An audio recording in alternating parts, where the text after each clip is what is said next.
तो नमस्कार दोस्तों, welcome back to our channel. तो स्वागत है एक बार फिर से आपका ज्ञान कोश चैनल में। तो आज जो हम इतिहास की बात करेंगे वो करेंगे सफदरजंग टॉम की। इसके बारे में आपको बताएंगे ये सफदरजंग टॉम है, ये किसने बनाया था और सफदरजंग कौन है। और सफदरजंग नाम से आपको एक चीज़ बता दें, सबसे पहले दिल्ली में जो एयरपोर्ट था वो सफदरजंग के नाम से था 1930 में। तो चलो दोस्तों घूमते हैं आज और दिखाते हैं आपको सफदरजंग टॉम।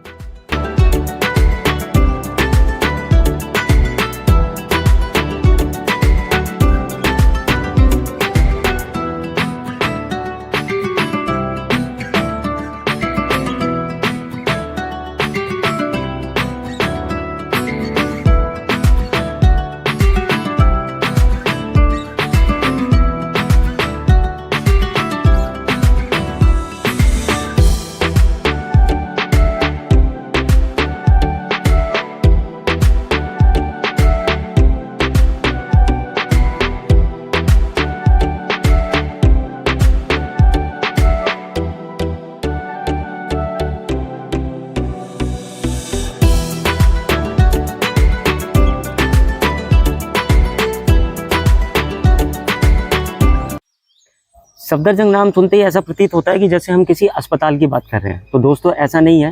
सफदरजंग नाम से ये जो टॉम बना हुआ है, और कुछ लोगों के दिमाग में ये आता है कि ये किसी राजा महाराजा का नाम होगा, उसके नाम से बना हुआ है, क्योंकि ज़्यादातर जो मकबरे बने हुए हैं वो लोगों के नाम से बने हुए हैं। तो सफदरजंग एक नाम नहीं है, बल्कि एक उपाधि है जो उनको मिली थी सफदरजंग की। सफदरजंग का मकबरा दिल्ली में स्थित है। यह एक मुगल कालीन स्मारक है। यह स्मारक सफ़ेद संगमरमर और बलुआ पत्थर से बनाई गई है।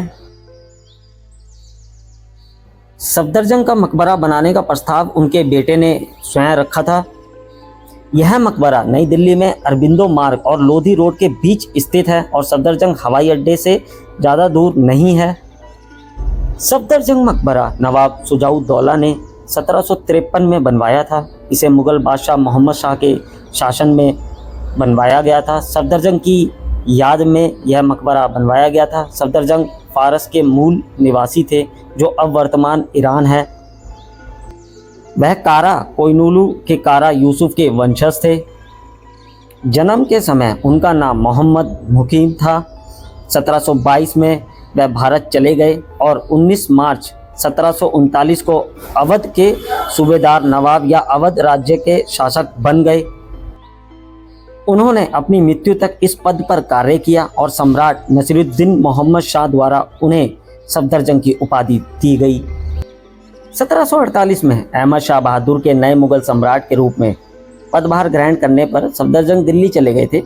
यहाँ उन्होंने वजीर उल हिंदुस्तान या हिंदुस्तान का प्रधानमंत्री चुना गया। हालांकि 5 साल बाद 1753 में सफदरजंग अवध लौट आए और 1 साल बाद सुल्तानपुर में उनका निधन हो गया, जो फैज़ाबाद के नज़दीक है। बाद में मुगल सम्राट अहमद शाह बहादुर ने सफदरजंग के बेटे नवाब शुजाउद्दौला को दिल्ली में अपने पिता की याद में एक संग्रहालय बनाने की अनुमति दी गई। सफदरजंग मकबरा हुमायूं के मकबरे की तरह दिखता है। सेम उसी वास्तुकला के तरीके से बनाया गया है। यह स्मारक एक ऊंची जगह पर बनाई गई है और इसके चारों ओर एक बड़ा लंबा चौड़ा बगीचा है। चकोर आकार का यह बगीचा 280 मीटर या 920 फीट लंबा है। प्रत्येक तरफ एक आंगन है और मकबरे के परिसर के अंदर एक दीवार के भीतर एक 3 गुंबद वाली मस्जिद भी है। मकबरे का जो निर्माण किया गया था वो किया गया था लाल और भूरे पीले बलुआ पत्थर से किया गया था। इसमें एक विशाल केंद्रीय गुंबद है और एक ऊंची छत है। 2 मंजिला ये मकबरा बना हुआ है। इसकी अंदरूनी हिस्सों को सुंदर दृश्य अगर देखेंगे तो सुंदर दृश्य दिखाई देता है। मकबरे के आगे के और पीछे के भाग में जटिल डिज़ाइन उखेरे गए हैं, जिनमें से बाद वाले हिस्से में कई कमरे और एक पुस्तकालय भी है। सफदरजंग और उनकी पत्नी अहमद जहां बेगम की कब्रें स्मारक के अंदर एक भूमिगत कक्ष में रखी गई हैं। इस मकबरे की एक प्रमुख विशेषताओं में से एक इसकी सतह पर खुदा एक अरबी शिलालेख है, जिसमें लिखा है, जब साधारण बहादुरी का नायक चला जाता है, दुनिया से विदा ले लेता है, तो वह ईश्वर के स्वर्ग का निवासी बन सकता है। इस मकबरे की 9 सत्रीय योजनाएं हैं, जिसमें कई कमरे और पुस्तकालय हैं। इसका ऊपर वाला और केंद्रीय गुंबद इसे कुछ हद तक ताजमहल जैसे बनाता है। मकबरे के चारों ओर 4 अष्टकोणीय मीनारे हैं। मकबरे के चारों ओर चौकोर आकार का उद्यान मुगलों द्वारा अपनाई गई वास्तुकला की 4 बाग शैली को ध्यान में रखते हुए बनाया गया था। फिर उद्यान को 4 छोटे वर्गों में विभाजित किया गया। प्रत्येक वर्ग में फुटपाथ और उसके चारों ओर पानी की नहरें थीं। इसके अलावा प्रत्येक वर्ग को 4 छोटे आकार के उद्यानों में विभाजित किया गया था। 4 जल नहरों में से एक सुंदर तरीके से बने प्रवेश द्वार की ओर ले जाती है। बाकी 3 मंडपों के रास्ता देते हैं, जिन्हें जंगली महल या जंगल में महल, बादशाह पसंद या सम्राट को पसंदीदा और मोती महल या मोती महल के नाम से जाना जाता है। स्रोत के अनुसार इन मंडपों का इस्तेमाल सफदरजंग के परिवार द्वारा निवास स्थान के रूप में किया जाता था। आपको एक दिलचस्प बात बताते हैं कि सफदरजंग मकबरे के बारे में कि इसके निर्माण में जो भूरा, पीला और लाल बलुआ पत्थर जो इस्तेमाल किया गया है वो अब्दुल रहीम के मकबरे से निकाला गया था। यह मकबरा दिल्ली आने वाले भारतीय और विदेशी दोनों पर्यटकों को आकर्षित करने वाला एक लोकप्रिय पर्यटन स्थल बना हुआ है।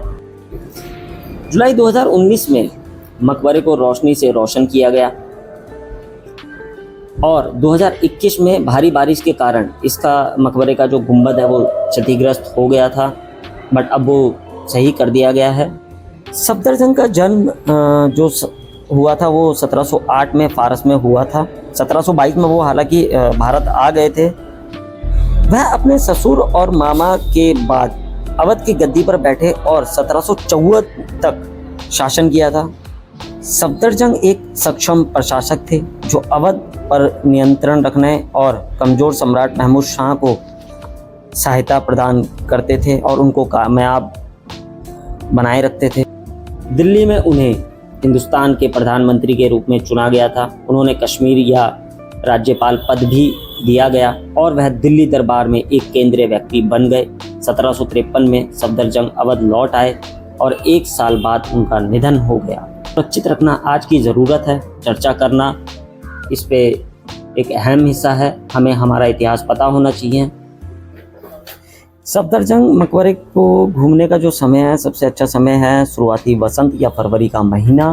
दिसंबर और जनवरी के महीने में दिल्ली में तेज़ ठंड पड़ती है, इसलिए आप फरवरी और मार्च के महीने में दिल्ली की यात्रा कर सकते हैं और इस टॉम को मतलब सफदरजंग मकबरे को घूम सकते हैं। ये काफ़ी अच्छी जगह है, घूमने लायक जगह है। यहाँ पे अपने बच्चों को लाएं और अपना इतिहास, हिंदुस्तान का इतिहास उनको बताएं कि ये किसने बनवाया, कब बनवाया, क्यों बनवाया, और ये जो सफदरजंग नाम से जो प्रतीत होता है कि ये कोई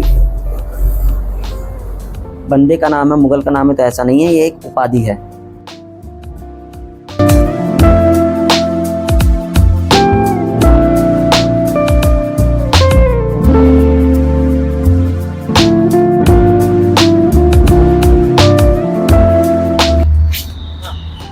अगर आपको हमारी वीडियो अच्छी लगी हो तो वीडियो को लाइक, चैनल को सब्सक्राइब और शेयर करना ना भूलें। तो मिलते हैं दोस्तों अगली वीडियो में।